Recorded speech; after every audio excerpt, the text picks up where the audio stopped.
ஒரு சகாப்தம் முடிஞ்சதுன்னு சொல்லலாம். சில பிளேயர்ஸ்லாம் வந்து because of the game they became the great. They became popular.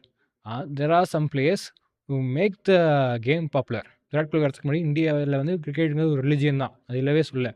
ஆனா, டிராவிட் ஒரு ஸ்டேட்மெண்ட் குடுத்திருக்காரு. விராட் கோலி இந்த டெஸ்ட் கிரிக்கெட்ட பிக் பண்ணாருன்னா, அவர் கூட வர அடுத்த ஜெனரேஷனும் அந்த டெஸ்ட் கிரிக்கெட்ட பிக் பண்ணும்.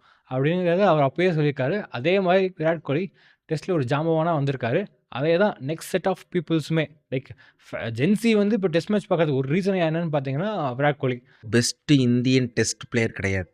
ஆப்வியஸா கிடையாது. ஆனா, பெஸ்ட் இந்தியன் டெஸ்ட் அம்பாசிடர். ஒரு டெஸ்ட் கிரிக்கெட்ட இந்தியன்ஸ் எல்லாத்தையும் பார்க்க வைக்கிறதுங்கிறது ஐ கெஸ் நான் வேர்ல்ட் லெவல்லயே அவர் வந்து பெஸ்ட்டுன்னு சொல்லலாம். கிரிக்கெட் அம்பாசிடர்ல. அம்பாசிடர். ஏன்னா மிஸ்டர் குக் வந்து கரெக்ட்டா சொல்லுவாரு 2018 சீரிஸ் ஸ்டார்ட் பண்ணும்போது. The thing I fear the most is the bench strength of Indian fast bowling. உருவாக்குனது காரணம் மெயின் கோலி தான். கோலி தான்.